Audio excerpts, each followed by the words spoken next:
Good morning, good afternoon, and good evening, depending on where you listen to the podcast. Have you described? Yeah, Have you subscribed to the podcast? Before you listen today, I want you to stop. Go to that subscribe button, click on it, and then click on that bell so that you learn when the next episode gets released. After today's episode, I want you to also take a moment, write a review. Let Apple, let Spotify, let Google know that this podcast is worth your time and that you are gaining benefit from this podcast. You're starting to understand dysgraphia, dyscalculia, and dyslexia and other related conditions. I want to tell you a story before I go to our guest today.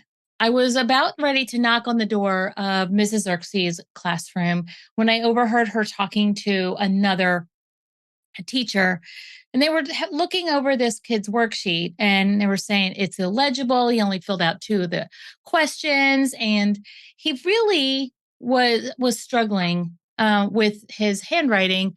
And the second teacher said, "Hey, have you heard about the Writing Glitch podcast? You ought to check it out, and also make a referral to OT." And I was just like, yay. So that was just like a little excerpt of my day the other day before I even went into the classroom with one of my private students that I have. So it was just like, somebody is listening. So I want to thank you to everyone out there that is listening.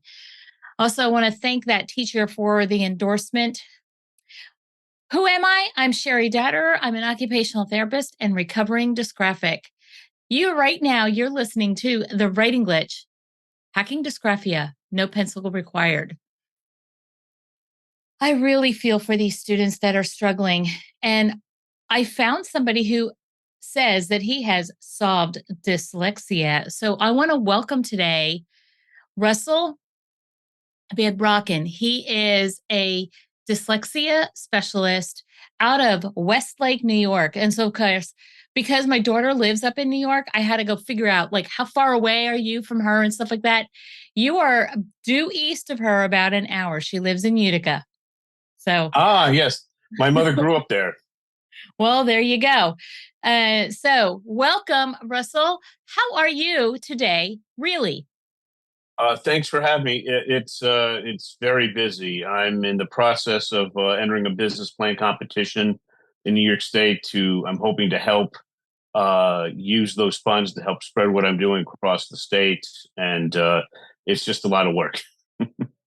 Yes, it is. Those competitions are a big amount of time and work, and getting all the ducks in a row is very strategic. So kudos to you. I'm proud of you for going through that. And you will learn a lot about yourself and about your business going through that. So kudos.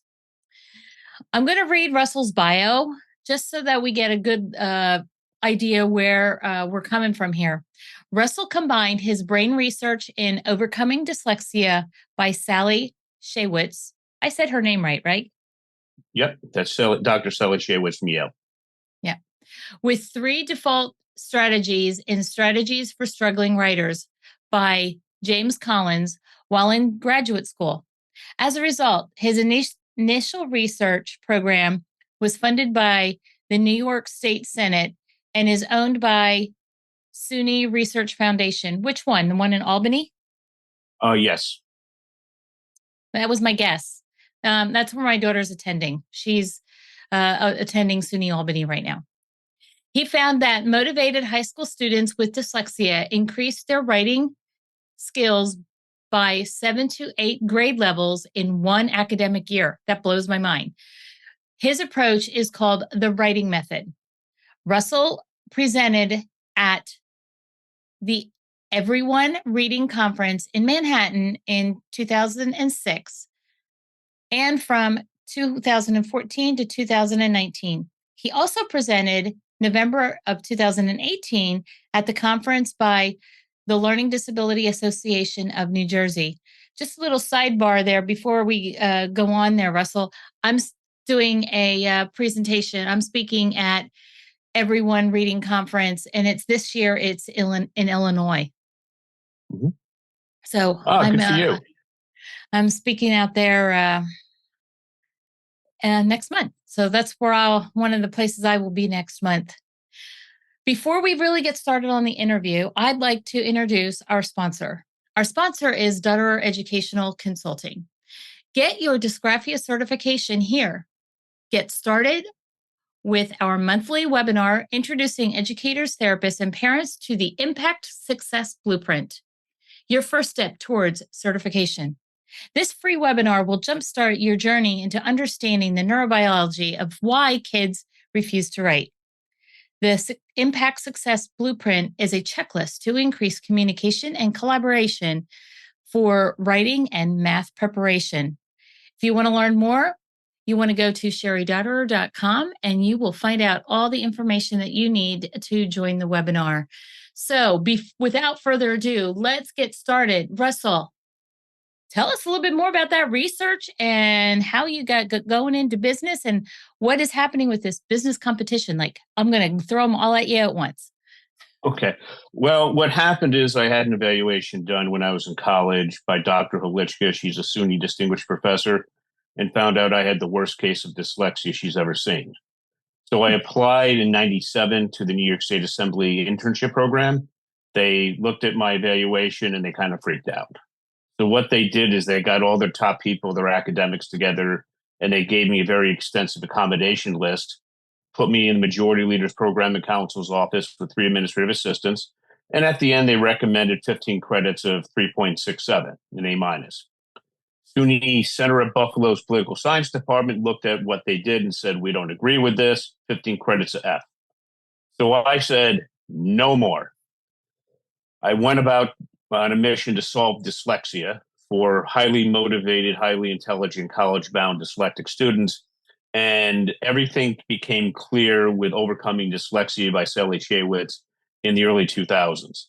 If you look at the current second edition, page 78, figure 23, you'll see the back part of the dyslexic brain has almost no neuroactivity. The unimpaired brain is going crazy, but the front part of the brain we have about 3 times the neuroactivity, and that deals with articulation. I'm going to pause you right there.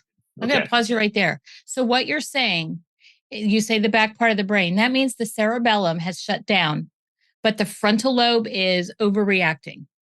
About 3 times overactive. So that deals with... Which also supports some of the research that I'm finding about cerebellar shutdown with kids post-trauma and writing conditions. So just a little sidebar. I do that kind of stuff, but yeah, cerebellar shutdown is a huge thing that they're learning more about every day. So go ahead. So what we did is I looked at the articulation. I said, okay, let's focus on our strengths. I combined Dr. Collins's 3 default writing strategies of copying, visualization, narrative, and I decided to use the Graduate Records Exam Analytical Writing Assessment because dyslexic professors excelled in graduate school and suffered every place else. In graduate school, we're in our speciality, our area of extreme interest and ability, and can we contribute? So our first student, her name was Michaela. She was the best 11th grade student at the Averill Park Central School District. She should have been fighting to be valedictorian, but she was writing at the 8th grade level. So we gave her the GRE pretest. Dr. Lichka scored it in the 0 percentile, noticing that her spelling and grammar was a disaster. Then on the post-test, she scored a 4.5 out of 6, which was in the 50th percentile, and her spelling and grammar was clean at the graduate level. And we had similar results when we did a multi-year study funded by the New York State Senate. The post-test, all the grammar was clean at the graduate level, and the teacher spent almost no time on spelling and grammar. It auto-corrected. The vast majority of the students ended up going to SUNY Albany. They all graduated with GPAs between 2.5 to 3.6, no accommodations, cost the state $900, less than $900 per student. Now, when I presented this in 2006, I thought I was done. I was wrong. I was told 2 things. Number one, we had to transfer these skills for younger students, basically those who are writing, as teachers tell me, a bunch of randomly placed misspelled words. We have to get that to autocorrect. And for the older students, two things. They didn't want the GRE, senior professors. They wanted to, number one, learn something each time they read a paper. And number two, they wanted put it in the writing style of The Craft of Research, which was written by the University of Chicago decades ago for their PhD students who didn't know how to write. And they want high school kids to do this. So we're looking at an end product, an end state for the students well above their advanced placement classmates. So let's just start off with the basic ones. The first thing we had to do was to help dyslexic students who were writing a bunch of randomly placed misspelled words write a simple 3-word sentence. Okay? So let's start off with your daughter. Tell me something, or you can pick another person. Tell me a dyslexic student and tell me something that they really, really love to do. Well, my daughter is a tropical meteorology grad student at SUNY Albany. Okay. And so her love is Kelvin waves. Don't ask me any more than Kelvin that waves. Because I don't have any idea what, other than the fact that they start over in Africa. Okay. Now, what's her first name? Krista. So what we're going to do is, what I found is dyslexia is primarily an organizational problem. So when I ask dyslexics or dysgraphia, ADD, ADHD, in your specialty, what you really care about, do you have ideas flying around your head at light speed? Key question, but with little to no organization. Oh, yeah, she does. Yes. Okay. I get a yes. Now, I'm going to say this twice.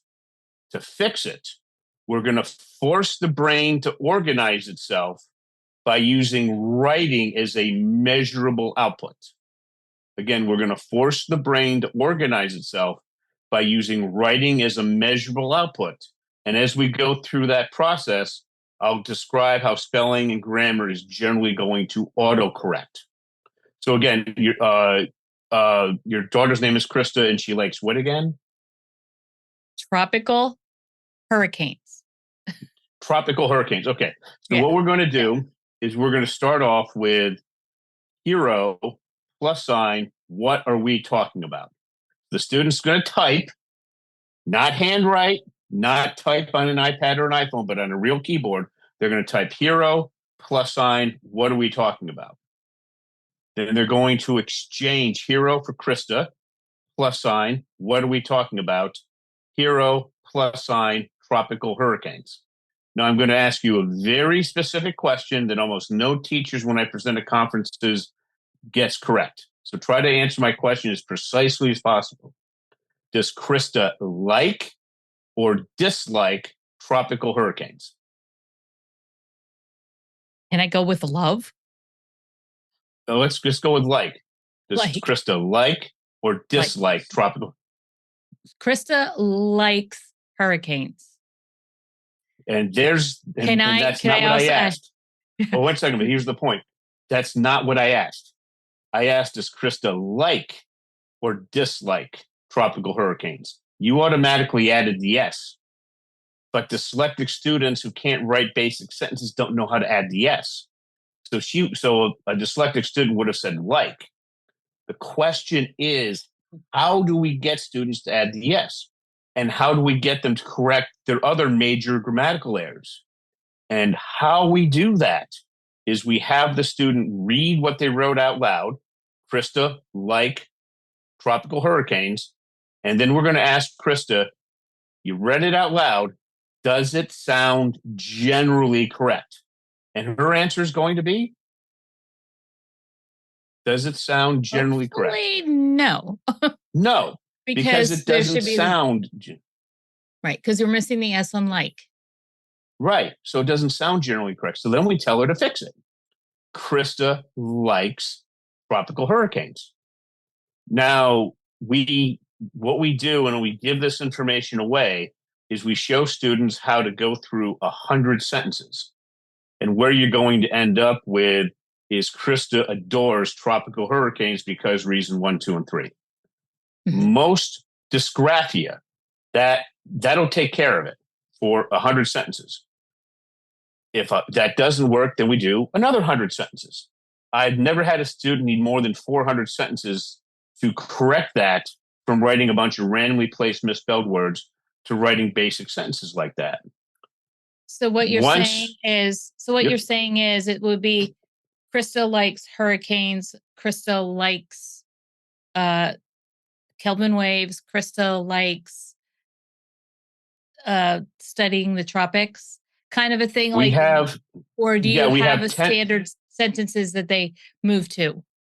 Yes, we have a list of 10 likes and 10 dislikes that we have based on what is in the student's speciality, their area of extreme interest and ability. And just because I've given this talk so many times, I hired a professional spokesperson whose son was autistic, who she homeschools, and we rewrote the script. It comes out to a little under a half an hour, and we have about a 35-page document we can send your listeners, and then they just go through that. And at the end, it's Krista adores or cherishes tropical hurricanes because, reason 1, 2, and 3. And you do that with no spelling errors, and the grammar is pretty clean. Okay. And what So about that's just the punctuation? first word. I'm sorry, That's I spoke yeah. over you. Oh What yeah. about That's punctuation? the punctuation. Where we get in trouble with that one is the Oxford comma, 1 comma or 2 commas. You have to figure out what way you want to go. But that's just the start with the sentences. Then what we do is we move on to, if you look in the grammar book, you have simple, compound, complex sentences. My students just like simple and complex. They don't like the other two, so we don't teach the other two. So here's our simple sentence. We have a hero. Hero wants to do something. So you tell me what the hero wants to do. Depending on your level, you're going to write me anywhere from 1 sentence to a dozen paragraphs on what the hero wants to do. Then we go and we search for the action word, or that's the word that takes the hero towards the general direction they want to go, or the most important word. If there's multiple ones, we whittle them down to 1 each, decide which way we want to go. That is our base universal theme. Then we go into thesaurus.com and we start looking for a word that best represents what's in our head. And we go through that until we find that best word. And sometimes you have to go down multiple levels. That's our universal theme. And then we find our optimal villain. Okay. Put that together. There's a simple sentence. As you're going through, what I recommend for students is, if there's a word you don't know, type out the word, go to Merriam-Webster's or Oxford English Online Dictionary, pick your definition, and then type it out. You type out the word and the definition. I've had 10, 11-year-olds go through this process intensely for a couple of months. But by that time, they had this massive vocabulary of 500, 1,000 words that they've constantly run into. And they will go through 100, 200 words in 5 or 10 minutes and say, this is the best one. And I didn't have to look up any of the definitions because I know them. Years later, when they're studying for their SAT, they already know what the word means.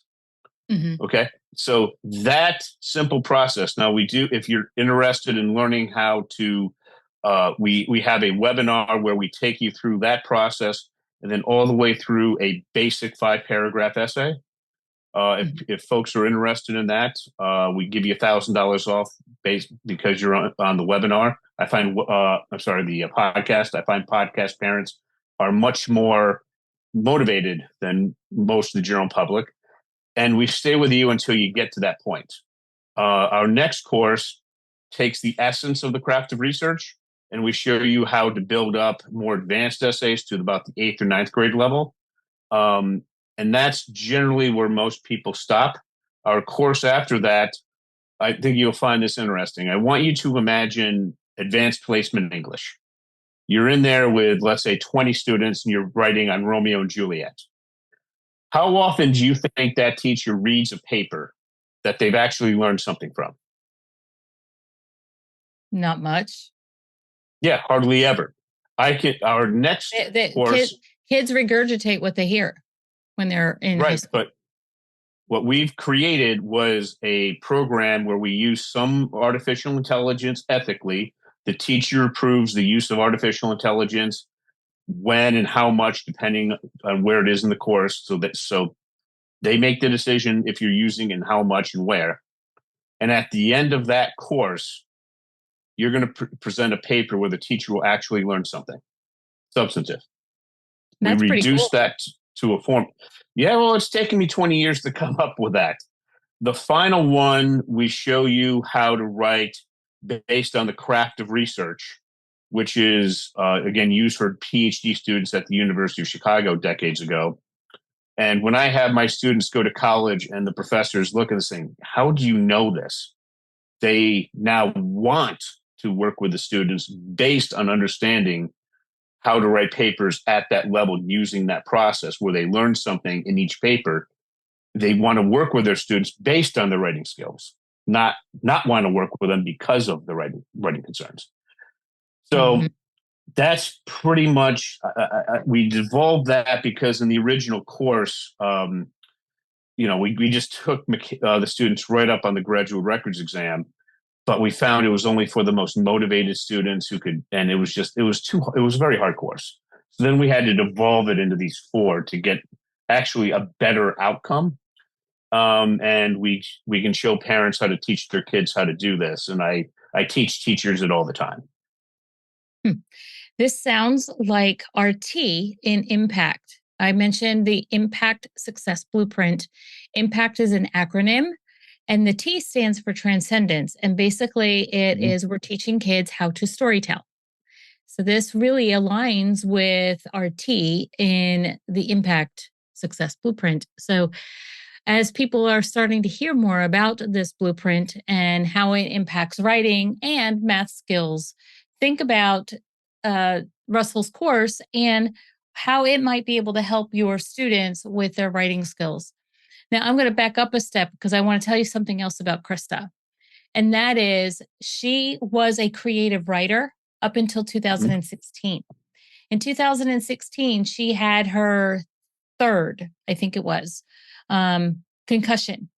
Since that concussion in 2016, which incidentally happened just because she stood up and lost her balance and hit a wall, mind you. So it wasn't like a big, like literal accident, like she was in sports or something like that. She was drying her hair with the towel. She went to flip the towel up over her head and lost her balance and hit a wall and hit it where the towel really wasn't doing anything.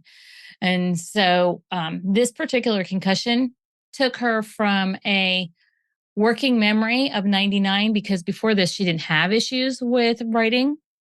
It is now at the 30th percentile. And beforehand, she was a very quiet ADHDer. Now she's much more vocal about the ADHD, but she's also an adult now. So she learned how to speak out for herself and advocate. But her ADHD symptoms went through the roof since that concussion. And I went through a major concussion, and I was under the care of a professor from Albany Medical School for years, who taught residents. And I've been dealing with the same thing. So I've lost the ability to do the simple things day to day. I can still do the advanced stuff, and I have assistants to help fill in the gap. But there are ways, for example, that could potentially help her overcome her writing concerns. So let me just ask, she's in graduate school now, right? Okay. She's got to get her dissertation written by December of next year. Okay. How is she going about writing it? That's a very good question. All I know is now she's writing a lot of Python code because she's doing the mapping and stuff for the hurricanes. Okay. So this is and she's very similar to what you said in that she does calculus, she does physics, but you ask her to add, subtract, multiply, and divide, she can't do it. Okay. But as far as the writing is concerned, because I've had professors, one of my mentors who became one of the world's top economists, Dr. James Holmes, said he stopped counting rewriting his dissertation after 100 attempts, 100 rewrites. This was back. Gotten that far, even gotten through one yet, but yeah, but as far as there are ways that I could show her how to. I don't know if they will work 100% because of the concussion, but there are ways of improving things significantly for people like us generally. They may not be as effective with a concussion, but we can see. I'll be happy to show her a few things to help her with that. Well, that would be fantastic. I will ask her if she is willing to go that extra mile because she does a lot of research on her own. Oh, she's very busy. What you can tell her is, for example, that original program that I created might be something she'd want to go through. And as I said, it was designed for high school kids, but I could have her meet with Dr. Yelsintosh. You might find this interesting. He's a PhD medical doctor, business MBA. He used to run the SUNY Research Foundation for Technology Transfer. He's also dyslexic. So it'd be nice to have her meet somebody from the university that's outside her department. Well, he's retired now, but he can discuss what it's like, and I can show her a few processes that could really help improve writing. I'm not sure as they're not as effective without a concussion, but with it, I still have found I've worked with dyslexics with concussions where it had a marked improvement. That's pretty cool. So hopefully this discussion that we're having about my daughter doesn't distract you, the listener, from listening and taking anything away from this. Think about your own child. What's going on with them? Consider what Russell has to offer. I don't know. I didn't even figure out. Are you a PhD? Are you a doctor? Do you have your doctorate? That's a long story. When I told you about my original program, when I went back to New York State to do this, I was told I had to get a SUNY distinguished professor to approve it. There were 2 in Buffalo. Dr. Holichka agreed to do it. Then I had to get the approval from Dr. Collins. And then I had to get the approval from the state education department. I had to get the approval from teachers, and then finally presented in 2006. So I just went through it a different way. So you have your doctorate, but you went through it in a no. I skipped the coursework. I didn't have time for the course. Okay, let me give you an example. I went to get my work approved by Dr. Collins. People told me it was going to take 3 to 5 years, all this stuff that your daughter's going through. I didn't have 3 to 5 years. I was entered into a university-wide competition. I got his approval for my curriculum in under 2 weeks. Ooh. And then I didn't look back. So all the stuff, what I had to do, just understand it. The teacher who taught this, her name was Susan Ford at Averill Park High School. She came to me and said, I don't want to be a passenger. I want to be a co-pilot. So I not only had to make it happy for her, she needed to take my curriculum and totally rewrite it to meet her teaching style and the students she's working with. I had to make her happy. I had to make the professors happy, the school district, and it was beyond difficult. But then I did it. And then when I went back, I took 8 years off. That what I showed you at the beginning, how to get the students to write a 3-word sentence or 4-word sentence, that took 8 years. And then I built it up to what we discussed already, how to take a kid who couldn't write a single basic sentence all the way through writing at the craft of the research level.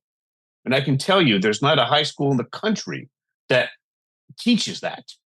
What I love about people that go into a PhD program, and when I'm podcasting people with PhDs, they'll say, "What did you do to get your aha moment?"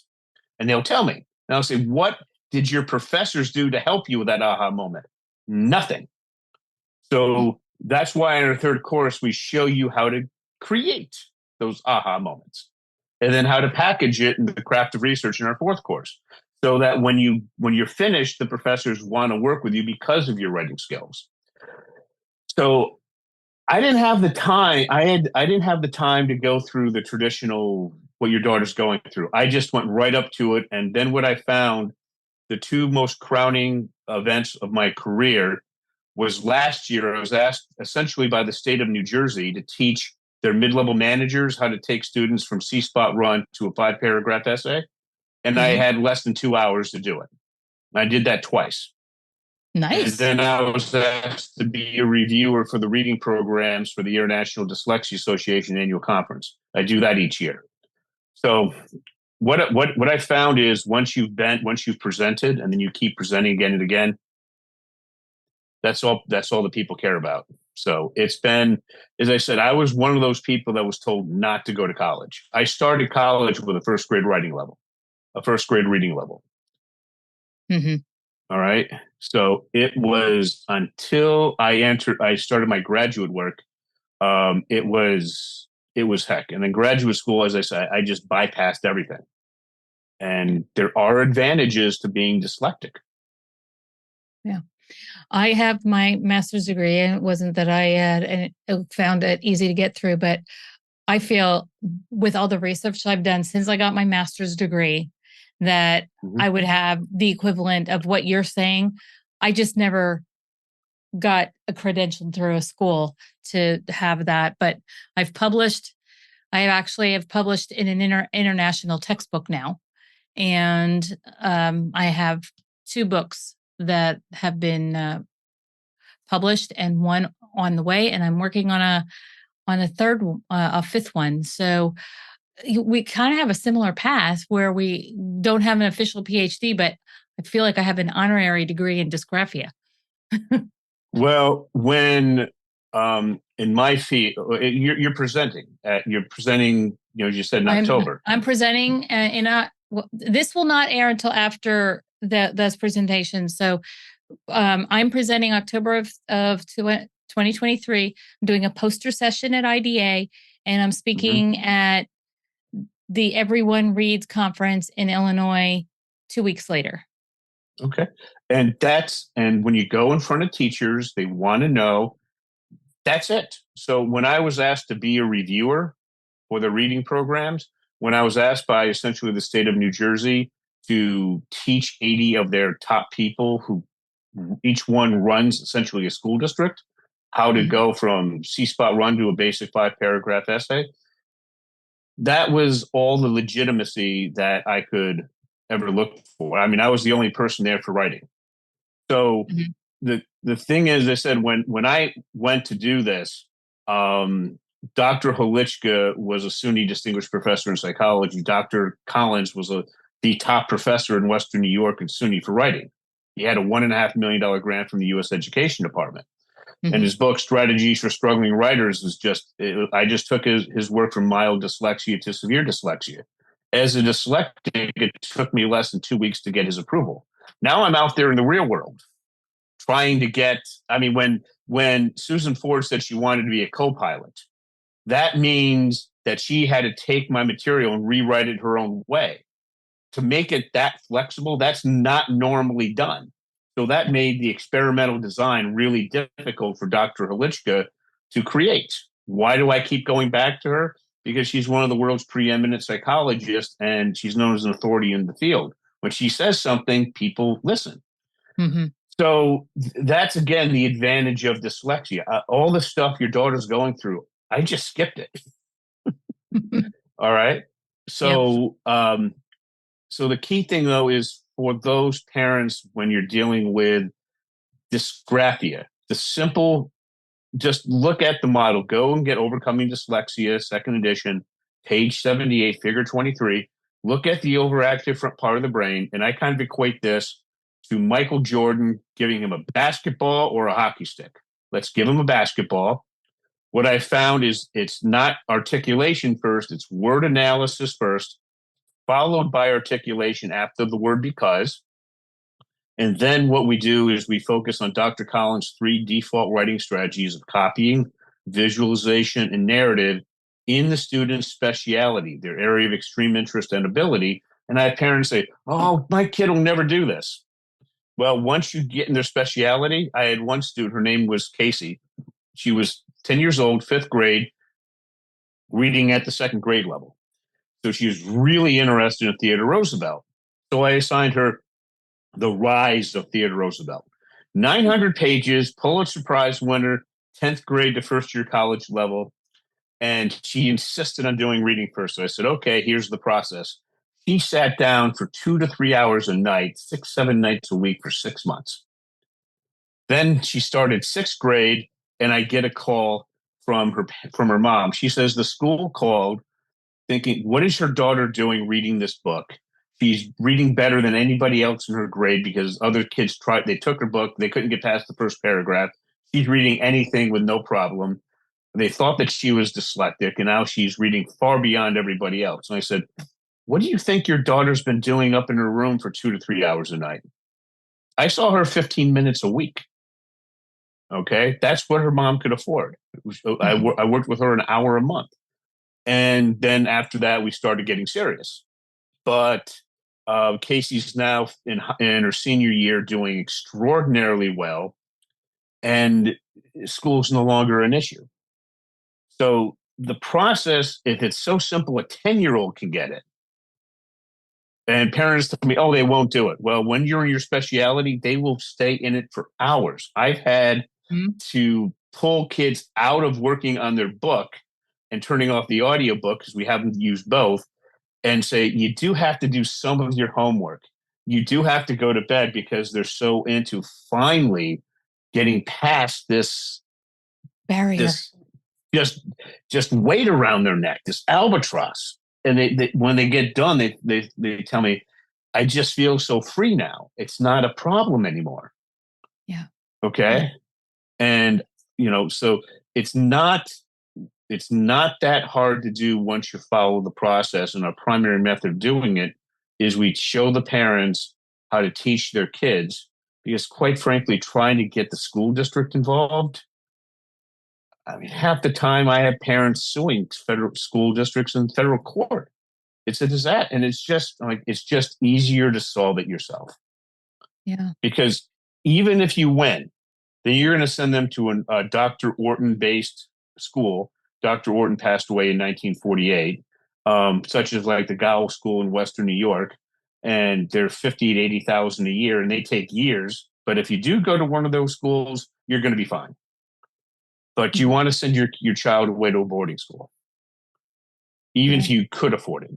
Most parents don't. So what we're going to do is I'm going to send you a link. If they click on that, they can come and set up a 90-minute free session with me where we'll discuss their child's individual dyslexia concerns. I will show them the system. It will either work for their child or it won't. It works for the vast majority. And if it's something they're interested in, we can continue with a webinar. And with a webinar, we don't do it for 5 or 7 weeks. We stay with you until your kid can write a decent 5-paragraph essay. And by that, I mean the school telling you it's like at a C to B- level, somewhere in there. And then if you're interested, then we move on to the more advanced material. And again, the school district telling you C to B- level. And then we keep going all the way. If you want to learn how to succeed brilliantly in college and in graduate school, but to tell you the truth, most of the students will just go through the first 2 courses, and then they think that they're done. Okay. And how do they find you?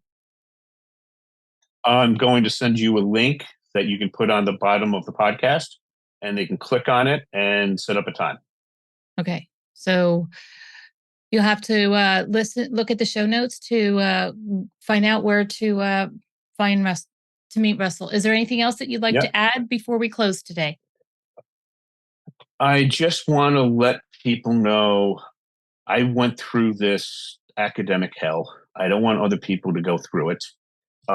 Please take a chance to look at Overcoming Dyslexia, second edition, page 78, figure 23. Look at Dr. Collins's work with strategies for struggling writers. Understand that question I asked about thinking very quickly in your specialty, having ideas flying over your head at light speed, but with little to no organization. Understand the basic model. Ask me about it in a one-on-one conversation. I can talk with you and your dyslexic child, and it's going to be a green light. This is something that makes sense to me or not.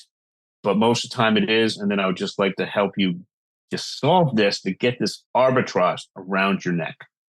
We don't need to suffer anymore. We now know the science, and it's just a matter of applying it the correct way. And then we're done. We can go on and we can be successful. Amazing. The Write English podcast is released on the second and fourth Tuesday of each month. Don't forget to subscribe, write a review, and listen to the podcast whenever you have the chance. If you want to find our website, it's thewritingglitch.com. And if you're looking for interventions, you can head over to thewritingglitch.com/pocketcast. And that's where I'm leaving all my interventions. They're no longer here on the podcast. Remember, you were put here for such a time as this. And SAMC Productions manages post-production of this podcast. Thank you, Sam, for everything that you do. And thank you for being here. I'm going to give you your honorary doctorate, Dr. Russell. It's great to have you here with us today. Thank you.